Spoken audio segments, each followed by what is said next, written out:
ایک غریب ساتھی سے میں نے پوچھا بھئی آپ نے اس مرتبہ گندم کتنا خریدی ہے؟ وہ کہنے لگا قاری صاحب گندم 8-10 من خریدنا تو دور کی بات، جس دن ہمیں مزدوری نہ لگے، کام نہ لگے،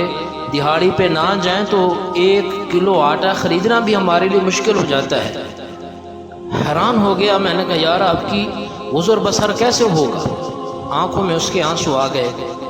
تو میں سوچ پہ پڑ گیا کہ یار یہ گھی کیسے خریدتے ہوں گے، روزانہ کی بنیاد پر سبزی کیسے خریدتے ہوں گے،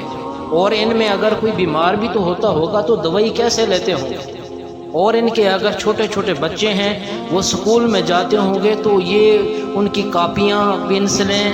اور ان کی فیس کیسے ادا کرتے ہوں گے۔ یہ غریب کی ایک زندگی ہے۔ اور پھر غریب کے گھر میں جب کوئی مہمان آتا ہوگا تو یہ چائے بوتل کا انتظام کیسے کرتے ہوں گے، جب ان کو کہیں سے کوئی شادی کا کارڈ آتا ہوگا تو یہ وہاں پر کیسے جاتے ہوں گے، شادی کے لیے اپنے کیسے کپڑے خریدتے ہوں گے، اور وہاں پر جا کر دلہا دلہن کو کیسے کوئی گفٹ، کوئی ہدیہ کیسے کرتے ہوں گے،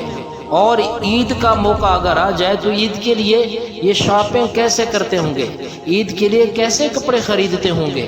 اور ان میں ان کے بچوں کی جب عمریں بڑی ہوں گی، شادی کے لائق ہوں گے، یہ اپنی بیٹیوں کی، اپنے بچوں کی شادیاں کیسے کریں گے۔